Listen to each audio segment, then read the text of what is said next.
நீங்களும் உங்க நடவடிக்கை எல்லாவற்றிலும் பரிசுத்தமாக வாழ்ந்ததான் பரலோகம் போக முடியும்.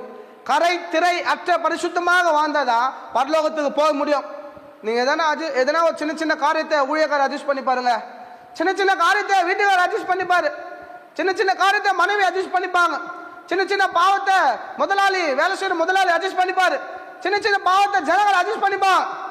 ஆனா பாவத்தை அட்ஜஸ்ட் பண்ணுகிற தேவன் அல்ல, அவர் பாவத்தை மன்னிக்கிறவர் தான். ஆனா நேய திருப்புக்குள்ளாக நான் போகும்போது அந்த பாவத்தை இந்த பூமியில முழு பாவத்தை நம்ம ஒப்பு கொடுத்து பரிசுத்தமாக நீங்களும் நான் வாழும்போதுதான் அந்த பரலோக ராஜ்யத்துக்கு போக முடியா கர்த்தர் நம்ம ஆசீர்வதிப்பா. அப்ப கர்த்தருக்கு பயந்து நடந்தாதான் வேலை ஸ்தலத்துல ஒரு ஆசீர்வாதம் உண்டாகும். கர்த்தருக்கு பயந்து நடந்தாதான் பரலோகம் போக முடியும். எதுக்கு நம்ம எல்லாம் ரட்சிக்கப்படுறோம்? எதுக்கு நம்ம சபைக்கு வரோம்? எதுக்கு பைபிள் படிக்கிறோம்? எதுக்கு வேதம் வாசிக்கிறோம்? எதுக்கு பரிசுத்தமாகிறோம்? எதுக்கு நேரம் நடத்தும்? ஒரே ஒரு காரணம் தானே. நீங்க நல்லா கவனிச்சு பாருங்க. நீங்க பைபிள் படிக்கலான்னு கூட உங்களுக்கு டெய்லியும் சாப்பாடு கிடைக்கும். நீங்க ஜெபம் பண்ணலான்னு கூட வாழ்நாள் முழுவதும் நீங்க பைபிள ஜெபமா படிக்கலான்னு கூட உங்களுக்கு வாழ்நாள் முழுவதும் கர்த்தர் உங்களை போஷிப்பா. ஆனா பரலோகம் போக முடியாது. பரிசுத்தமா வாழாம தான் பரலோகம் போக முடியாது. அப்ப நமக்கு இருக்கிற ஒரே ஒரு நோக்கம், நீங்களும் நான் என்ன பண்ணோம்? பரலோகம் போகணும் தானே. அந்த கொஞ்ச நாள் தான் வாழ்ப்பாருங்க. ஒரு 50 வருஷமா 70 80 90 ஒரு 100 வருஷம் கூட வச்சுங்க. அந்த 100 வருஷத்துல நம்ம ஆடாத ஆட்டம் இல்லை, ஓடாத ஓட்டம் இல்லை, எவ்வளவு காரியம் நம்ம என்ன பண்ணோம் செய்து வருகிறோம். இன்னைக்கு தேவன் உங்களோடு கூட பேசி கொண்டு இருக்கிறார். அந்த பொல்லாத வழிகளை விட்டு நம்ம என்ன பண்ணோம்? விலகணும். தேவனுக்கு பயந்து பொல்லாத வழிகளை விட்டு நீங்க விலகினீங்கன்னா தேவன் உங்களை 100 மடங்கு உங்களை ஆசீர்வாதத்தை அவர் கொடுக்க வல்லவராக இருக்கிறார்.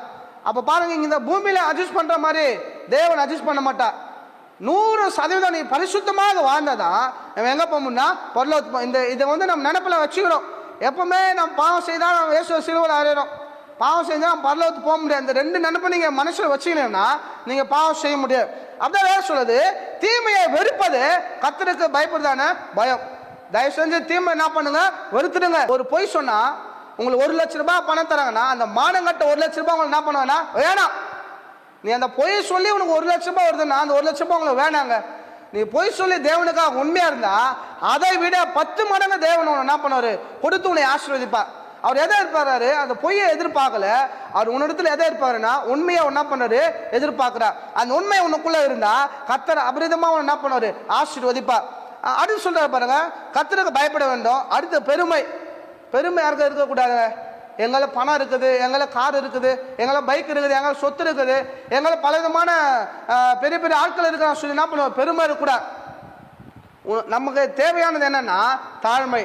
அந்த தாழ்மை நமக்குள்ள இருக்கும்போது தேவாதி தேவன் அபரிதமாக அவர் நம்மை அவர்